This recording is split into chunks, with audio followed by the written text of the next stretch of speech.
As reliable as the sun rising in the east and setting in the west, so is the Pembroke annual Grand Old Fish Fry, at least for the past 42 years. Before that, we're not really sure where the sun came up and went down. The money raised from the event goes to the Pembroke Historical Society, and thanks to all of the volunteers, it goes off without a hitch every year, rain or shine. As the line extends at what appears to be an off-track betting booth, the sounds of announcements of the next duck race permeate the air. Young kids line the banks of the herring run with hockey sticks, waiting to usher the rubber ducks to the finish line while live music is being played on the back lot. If nostalgia had a look, this would be it. It's a lot like a scene from a Norman Rockwell painting here, and they've been doing this for 42 years. They get a great turnout every year, and there's still plenty of parking, thanks in large part to the neighbors across the street who own the airstrip. They donated a big chunk of the land today for people to park, and there's even more space if you decide to fly an airplane in. Whether by air, land, or sea, if it's the first Sunday in May, the townspeople come out of the woodworks to take part in the Pembroke Historical Society's largest fundraiser. And really, not too much has changed at this event since the first one back in 1976, except for maybe the fish.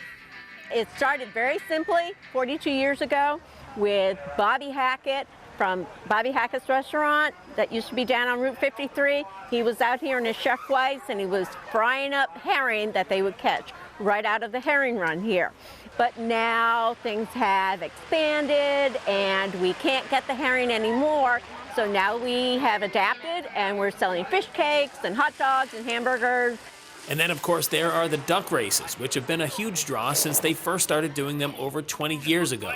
In fact, many of the ducks are pre-sold at several of the local restaurants, but there are always ducks available, and with $50 on the line, $2 seems like a worthwhile investment.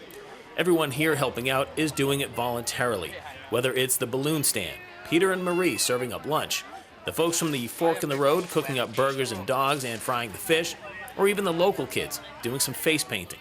We had a huge onslaught of teenagers from the National Honor Society at Pembroke High School that were here early helping us set up, and they have been fantastic. If only for a few hours on one Sunday a year in the month of May, the atmosphere certainly harkens back to a simpler time, before the advent of handheld devices, where the local cops knew most everyone in town by name as they stopped traffic to let them cross the road, and kids could have fun just watching rubber ducks float down a river.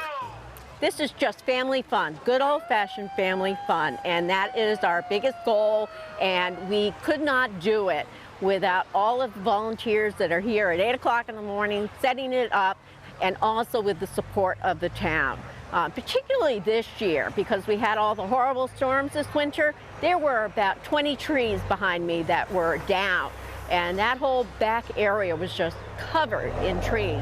And thanks to the generosity of the town of Pembroke and the selectmen, they supported the effort to get it cleaned up in time so that we could have this fish fry again.